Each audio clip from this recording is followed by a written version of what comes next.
şoňa seretmese Aşgabatda Türkmenistan merkezi adalet ministrligi bar. Eger şo seretmese Türkmenistanda ombudsman bar. Türkmenistanda ombudsman ýörüýte Türkmen raýatlarynyň hakkyna, hukukuna seretdi. Bilýänmi? Ondan şoňa ýüz tutýan. Eger şo seretmese dünýäde ombudsmanyň guramasy bar. Ondan biz şo sen dokumentlaryň zatlaryny alyp şoňa ýüzlenip bilýän, ine seredin Türkmenistandaky ombudsman guramasy näme üçindir? Şu illeşmeniň ardasyna seredin. Neme? Partiýa Arda mesele wa doňjum bir zatda da her kimde bolup biler. Ýa-ni aýdýanat hukuk gidinde konstitusiýa dogry okaň meselem ýaly aýyrşýara. Aýyrşan soň çaga ýa-ni oglan eje berilmeli. Onuň üçin ikiden bolanda kanuny geçse deň derejeli, deň hukukly. Terbiýetçilikde de şo dogry dämi? Şonu düşündirjek bolýan. Meselem elementarynda şol çaga ejede galýan. Näme üçin ejeň mähri üçin? Ýa-ni eje deliller orada meselem küntüçülükde ya içip helak edip bören orada bilýänmi? Şolara bozgok bolsa, onda KK berilýär. Ýöne ýene bir gerek ejek düzellim men sodatlar etmeni ýene eje berilýär. Şol diňe bizde de yer ýüzünde ýörýär şu kanun.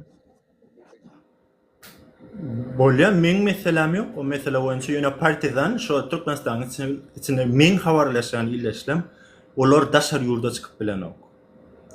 Näme üçin? Şolar ana şo daşar ýurda çykyp bilmän Türkmenistanyň şu adalet sistemisine polisiýa ardaýatdy. Biri näme emkeme şu Türkmenistana eger sen daşar ýurda çyksan Türkmenistana howpa bolýarmyň. İkinci adam wapşe bilen o. Ol şu ad gözläp ýör. O Atacan Joraýew Lewap welaýatyny eger bilýän bolsa. Oňa Mar welaýatda bayram aly etrapda biziň mollumyz olma kösenip ýör. Bir nemesi ba olaýmasyn dostum. Töýät diýsen de, diýsen men daşar ýurtda men. Russiýada men. Oňa ne juat ben mihmanım mene gelli. Ne şuun 3-nji günä o saat öýlen agşam 9-larda ýene bir mihmanım gelmeli men. Çykyp oturýarlar hep şu ajdanyda diýär, jaňlaşdyma? Hawa daşar ýurda gitýänler ken partiýan ýöne gynansak-da şo daşar ýurda çykarylmaýan adamlarym ken. Bize hat gelip dur, tas günne diýen ýalyp ine illeşmenem çykyp bilemok, gaýrat edin, kömek edin. Ondan şo illeşlemeniň aýtmagyna görä näme? Sen haçanna mysal üçin aýdar Türkiýede 10 ýyl bolup Türkmenistana dolanýaňa. Aeroportda şolar sana kagda gol çekdirýärler. Ondan aýtýarlar, "Ne sen indi daşar ýurda çykyp bilenok." Ondan illeşleme o kagdyň kopýasy ýok, olar bilenok, o näme kagda gol çekdi. Kiretdenmi? Seredin dogunjum, meni bir zat şu deportasiýa bardy, bir zat aýdyp geçeýin. Meni tanaýanlar sesinden bilýänler badyr diňne içinde. Ozoň men aýtjak bolýanladym. 2024-iň martyň 20-sine, martyň 20-sine Türkmenistana bardym. Men okuwy 23-de oturdum. Okuwy. 23-de oturdum. Men şo bir ýyllap men neme gezdim? Bez dokument dedim. Düzeltmedim dokumentimi. Orta. Düzeltmedim, bardım geçtim. Soradylar, näme üçin ol galyň aýşyny ýalyp gözendim, beýtdim atmaska bakana. Bakana okudum. Okudum geçtim. Bardım migrasiýa bardım. Ertesi bir günü bardım tawsyrdım. Bir ýyllyk nemem bar ekeni, çäkdendirilen ekeni. Gün bir ýyllyk. Ol bir ýyldan soň gaýtdym, şu adam daşar ýurtda dostum. Onda bolýa, wapşe gülýärler. Beýle killeşlemeden sen ýagdaň getirip bilsek, şo jemgyýetçilikde şolara öwredip bilsek meselem ýok men. Düşünýän? Ba dostum, men meselem wapşe nirde ýok. Eger hökümet ortaga çykyp şo illeşlemede düşündirip bilse, ana hökümetimiz gowy iş etdi. Sen sorap durdyň, şo ýerde eger şo illeşlemede hökümet kömek edip bilse, meni hökümet gowy iş etdi diýip bilýän. Yok, neme dostum, kenda dedilýär ony ýöne özümüz görmedik bolan bolýarsa. Doğru. Neme, näçe berdin diýär diňle, ine men hiç neme mukaddes sada bilýän watanym, ene watam diýmezem ýa-ni ýok, din pin urna men onansym ýok, men wapşe ýok. O meselem gumdan adam daradyr çep kapyrasyndan 2 saat dogun, 2 saat otur bir sekipler oňa wapşe ynanam ýok men. Ondan Seret partizan gaýrat et, beýle adamlaryň ýanadyna da hormat goýur. Men hormat goýýan, şu hormat goýýan. Ozoň opşy sizem meselem şu mukaddes döwlete da azajygan boldy. Bir göbek kaň da manieri, ene taň hormatyny şu taýda bir dowlan ýerin hormatyny Kän bolýar, eýdisen ama aýdarsyň men ýokum näme dil ýetiremok, işläp görenleri dil ýetirýän ýerdim, işgärlere. Olaň mene dostum hakyny nimäli? Olaň hakyny nimäli dostum? Böyle. Bilýän partidan. Bilýän. Eger menden sorasaň da men işleýän adamlara da dil ýetiremok. Düşünýän. Şo hökümete hormatymyzy nähili görkezýäs? Şo Türkmenistanyň kanuny, konstitusiýasyna hormat goýýas. Ana şol biziň hökümete goýan hormatymyz. Hiçme biz söwgemde ogam ýa sen gözüňi ýyşyk ýa eýli beýle de diýemdik. Diýmek niýetimiz hem ýok dogrymy. Biziň maksadymyz näme? Aýyna şu siýasat bilen gyzyklanýar, şu hakyna gurulamak. Onsoň şoň bilen ine serel şu adam çakda bir giden iýleşmez. Men liçkama edem, ondan men ýurtdan çykyp bilemok, men näme etmeli? Ana şu iýleşmez bilen o. Düşünýän. Men pikirimçe şu ýerde hökümet ortağa çykyp şolara kömek etmeli. Näme üçin? Şol adamlaryň gazanýan gazancy şo daşa ýurtdan gelýär. Türkmenistan olarda iş ýok, ýa-da hiçlik biznes zat ýok. Näme diýärdim? Näçe berdiň, näçe gazanýan, nämetdi diýärdi. Men ha burun garaşdyň da şoň listinim taňa şu ýerde suratyny görkezip bilýän nämesini. Şol nämeň beren şol. Olar ýazatdy. Ko, doganjo miskim pul berilenok, adilenok. On pul berjek gördüň gara beýlip, pul berip basma ýapaýyn pulum ma bolsa. Ýa-da pul ne diýäňe? Ýöne opşy bir 5 ýyl okudyk da öwrenýädik da şu ýerlerik. Ýöne opşy bir düşünýäňmi bu näme? Ýok, o bir ýurdumda bar. Yo, sen näme sen şey diýme, gomdaganjyň gomýakdaýlar. Yo, sen näme olaň näme puly kömek etýäňmi, aňarda işip etýäňmi? Dileň işe, kelläň işetdi, dil öwreni daşary ýurda gitjek bolsaň pulun mamdy iş barmy daşary ýurda iş ýok. Ýa adam daşap maşeniklerdiň adam işekde ne pul gazanýarlardy. Hiç ýerde de iş ýok diýip düşünür da sen. Diň adam daşap alap, äkde dil bilmeýänleri, dokument düşünmeýän, kanuny düşünmeýän adamlar, men gatnaýan, söwda gatnaýan, dil bilýän. 5 dil bilýän. Olar dil öwrenýär sen. Beýle kelleli bolsaň. İş ýok otaýda diň adam maşenik bolsaň, berden adam daşasaň pul bar diýip aýtda. Sen näme mol? Seret genece lalaşamak. Näme üçin men daşary ýurtda işleýän, okuyan, bir giden tanışlym zatlam o godaşlym bar. Odan olara maňa gurrunlar ýa mawtmaly. Biziň owamyzda adam galmady diýip.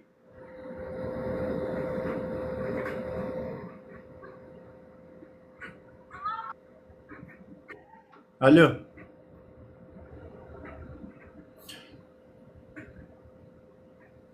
Genneje diýäňdäm, genneje jogap berdik bu näme?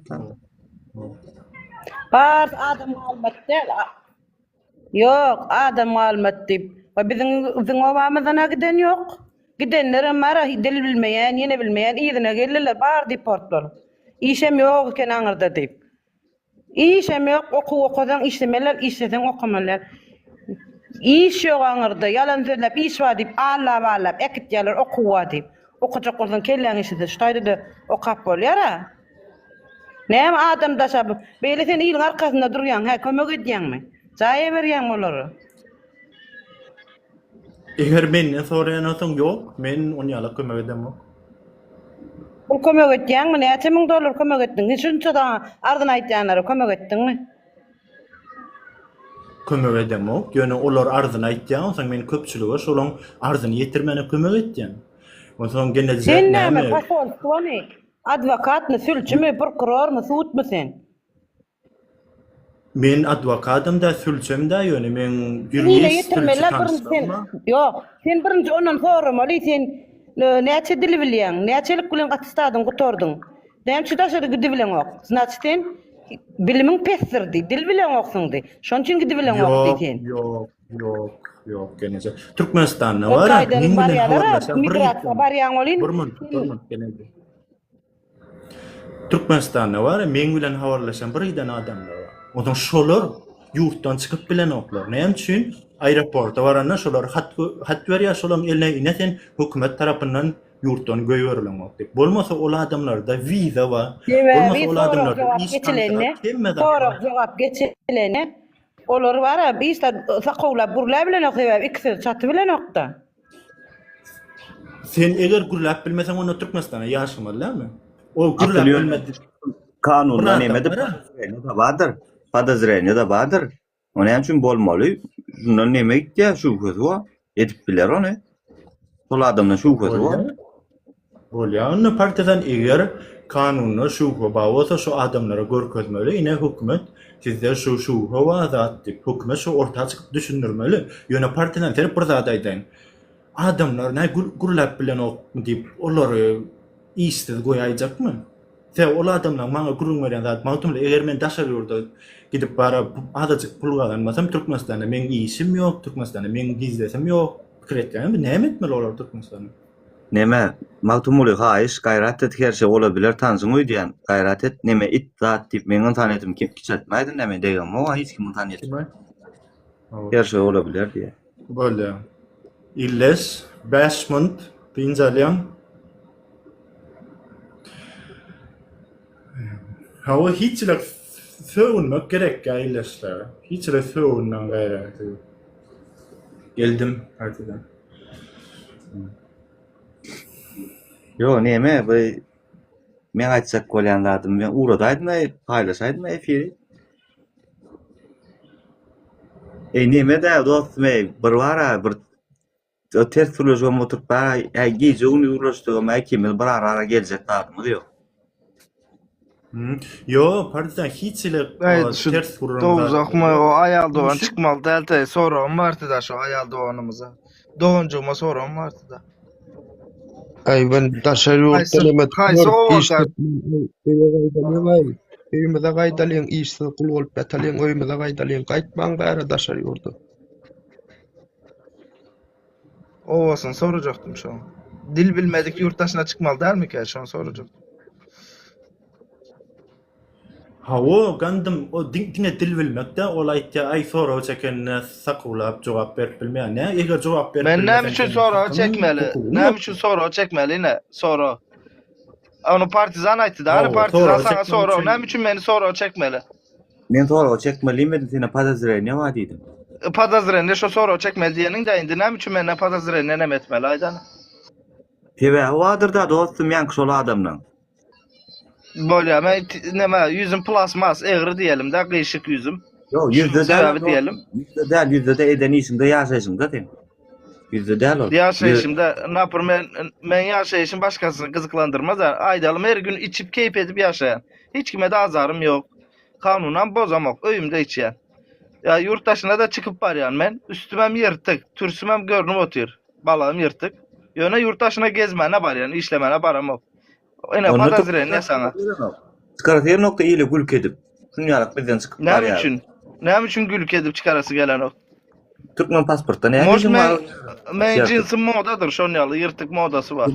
Moda olsa başka uğrum ol. Yani idil yırtık bir şeydip. Yo aydan zadın nemesi yok. Partizan aydan zadın sonu yok. Sen ayda oturan zadın. Padazire ne zası ya. Böyle yapsaydım bölmeden bana düşündüreceğim. Dinle elementarınızda. Ben gittim ha. Mesela gidem de gıydımdan bir yere bağdı. Sonra geçtim. Pulun var mı dedi. Neme dedi. $50 ma dedi. Tamdı. Gıydımda. $50 ma dedi.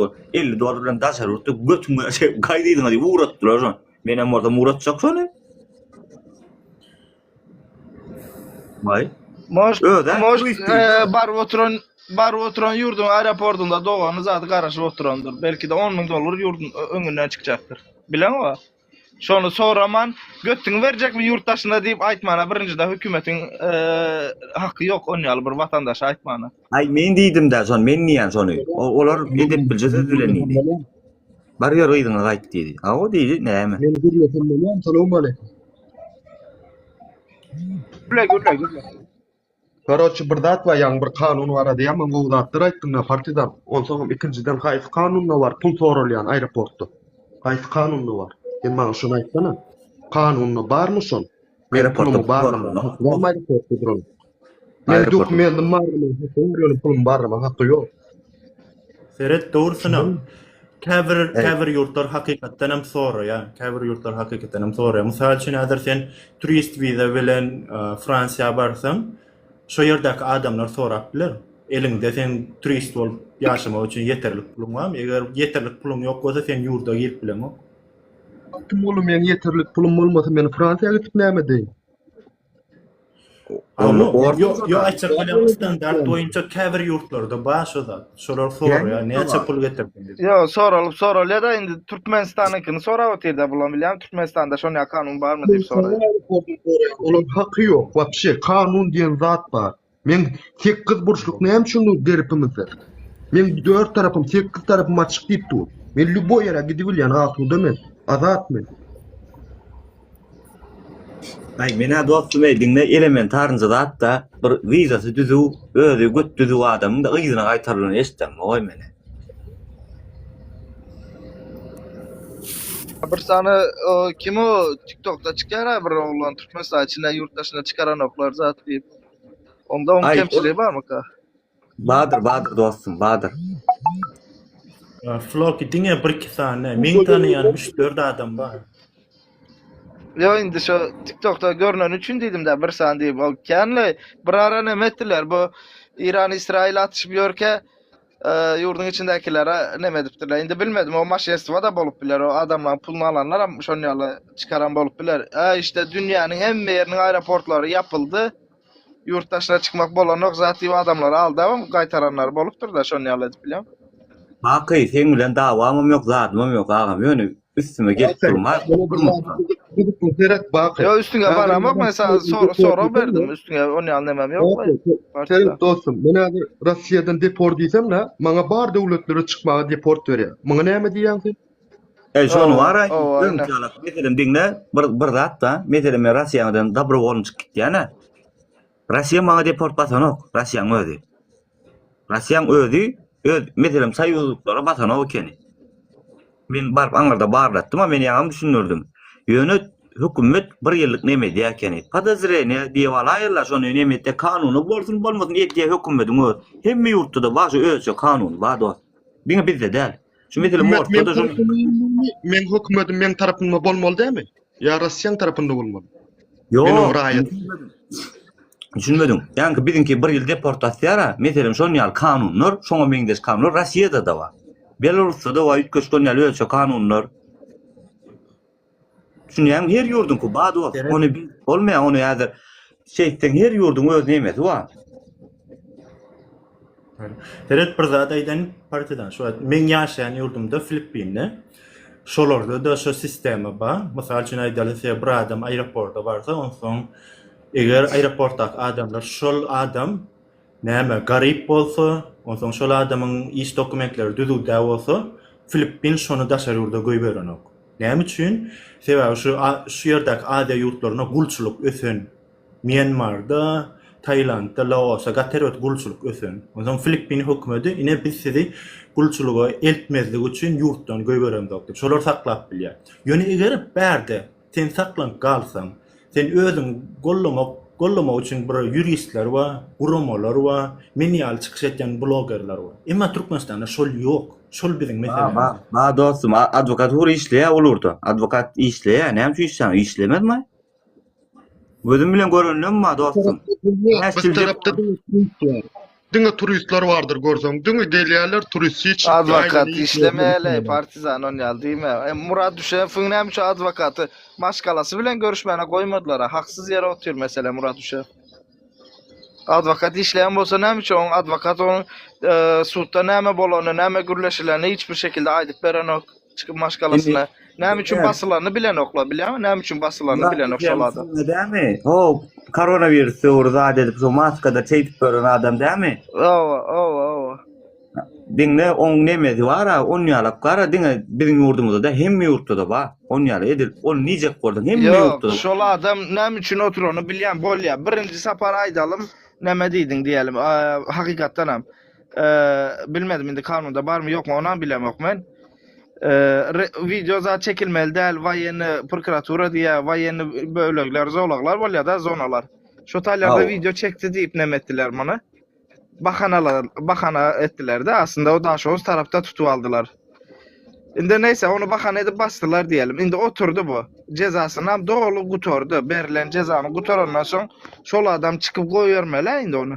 Onu goýýarmedilerden yine dalşy ikinci başka velayata geçirip nemetile türmeye bastılar. Çerçeve geçirdilerden yine daşı türmeye bastılar. Nem için onu nemetmediler, açıklamadılar. Nem için basıldı, neme sebepten ikinci sapar. İto türmede oturan adamı ikinci sapar yine türmeye basıp oluyor ama onu yazat yok. Yo aslında içinde bir düzgünçülük yaptırdık sorun buldu polya. Sura oldu. Ya şu adam etmedik olsa nerede? Bir düzgünçülük bol ya, bir düzgünçülük bol yan bolsa. Gardiyanlar neme işe diye o saatte seyreden yok mu? O türmenin öz içine değişli zaten o şey. Adam türmeni sura gutorandan son onu koyuvermediler. 10 gün saklap başka velayete geçirip bastılar diye.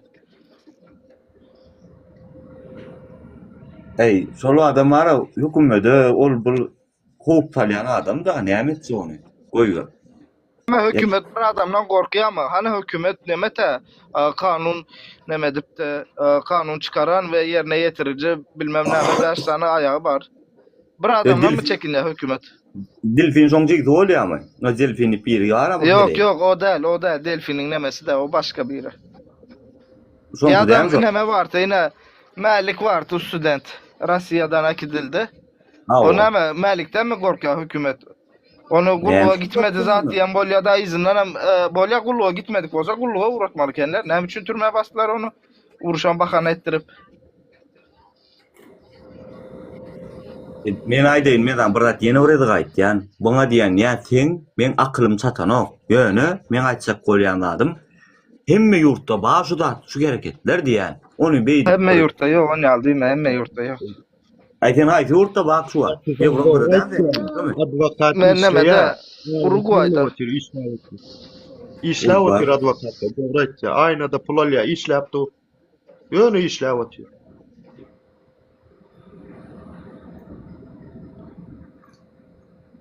Ay bilem oy men bakıyorum ona oynuyor. Opsuyup hemme yurtta bazı ona bilen yönü.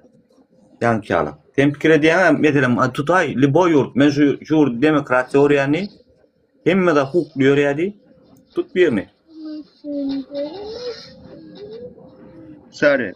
Bolya yine tutacak. Yine tutacak da sana aydayım onda. Şunu al aydayım. Finlandiya'da kulluğa gitmesen türmeye basyalar mı?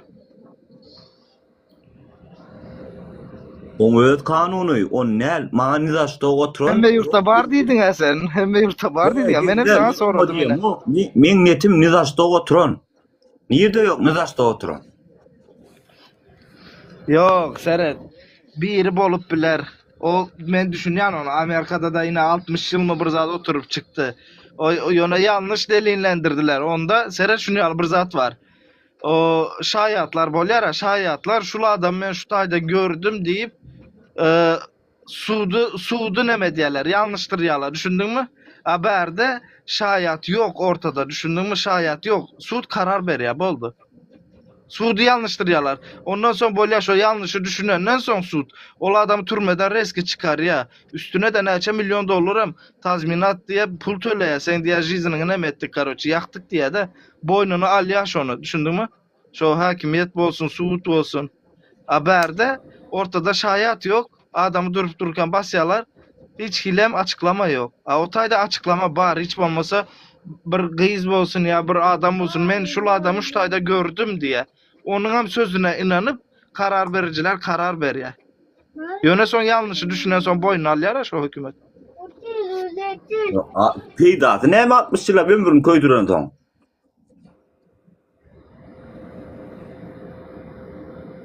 Peydatı ne mi? Düşündürüp bilmedim hocam. Yok peydası yok şunun doğraydı yani şu 60 yıl ömründen gidenden son yöne şu tayda hükümeti yanlış tarafa uğurtturan adamlar var ortada şayatlar düşündün. Haberde şol yok da ortada şayat var mı? Mesela Melik'te ya Murat Şenf'te ya da şunu basılan adamlarda diye. Mesela Nur Kasoy meselesinin bolan şol. Dostum bolan şol.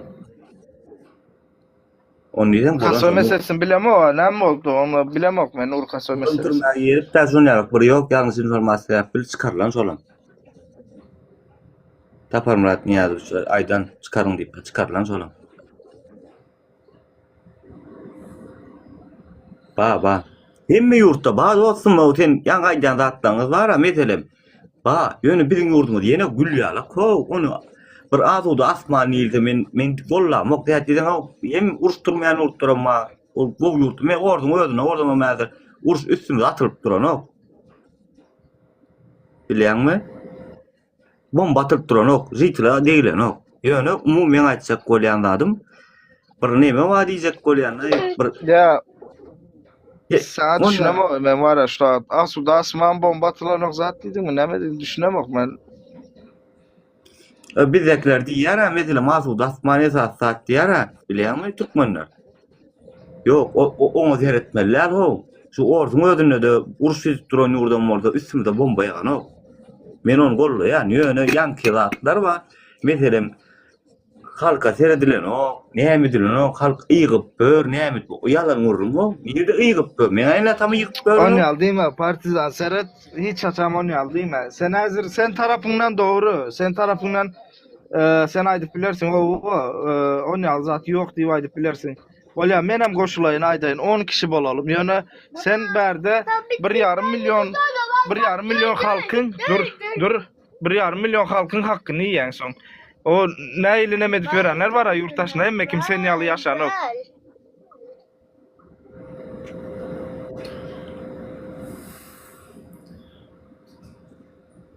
Yurttaşlar emme kimseň ýaly ýaşamaýar düşündün. Men napyrmer köçede yatıp durup gören gideti bir 65-70 yaşına yakın ito invalid. Men şu ayalı görende yaman kıynadım. Özem Türkmenistanlı kendisi soradım da. Gece saat 2'de köçede yatıyor o. Biliyor musun yağmurun aşağında. Ýöne Ya da o pandemiya dövründe ne çısanı neme çıktı. O sen vatandaşın nemeden çıktı. Logardan çıktı biliyor musun? Logarda kanalizasyonda yatıyor o. Köçede yatıyorlar. O maskaraçılıktan bu utanmalı zaten bu. Gowu zat bolanda Türkmenistan ine arkada bol ya. Anamçı Ervet tarafında arkadan adı tutulmaya. Bu hükümet seyretmeli şu zaten hükümetin borcu. Siz aydığınız yine arkada geldi gowu iş etti näme iş etti narkotiği kaldırdı. O onun borcu o gowu iş etmesi de onun borcu o mecbur etmeli onu. İstese etmese istemese etmeli onu. Neme? Kontrolde tutmak için. Neme? Niyat hüg oturanım var niyat praçka adamda näme deyip narkotik duruşunu näme deyip atıbayıp köçäni marda gurunan adam o küntüçülüğü gurunan adam. Niyazıfın sere de o näyle bolsa da Niyazıf bolýa diktator diýene Niyazıf milliyetçi diktatordy. Bir halkam düşünýärdi iň azından 10% bolsa da düşünýärdi şol adam. Mesela adam İran'daki Türkmenlere İran hükümeti azar berende bilgeçli Novruz bayramda şol adam İran'a gidiyatı. 3 günlük 2 günlük ziyarete gidiyatı da azar vermesinler diye. Ya da yine Afgan Türkmenlerini bakıyatı, Irak Türkmenlerine zatlarına kömek ediyatı. Hazır idi bana ait berane Irak Türkmenlerine neyle kömek ediler? Irak Türkmenleri 8 milyondan 3 milyona düştü. Öldürülüp. Yine bu yankı Maktum Kulun Adişiyalı Irak'taki İran'ı goldayan nemeler var ya, Şiiler zatlar. Olar bir taraftan, ito bir taraftan hem Irak Türkmenlerine azı Kürtleştirme programı gidip otuyor projesi. Ki Kürtleştirip otuyorlar yarısını. Yine bu Türkiye'nin Diyarbakır şehrindeki Türkmenler neyle Kürtleştirdiler. Yine şu an yalı olarak Kürt bolu otuyorlar da indi. Yuvaş yuvaşta. Sen milletin Arap var otuyor. Ya da Suriye'de 200 bin Türkmen kalana çelli ölüm eğitim oldu şu tayda. Türkmenistan'a ilk gece ses çıktı mı? Niyazıf dövründe ses çıkıyatıyor ona. Seyret, Niyazıf politikanı bilen adamdı. O olsun Ervet olsun milliyetçi adamdı. O politikanı biliyet ol adam. Yöne neme de hazırki dövrde şu neme oldu mu ses çıktı. O sen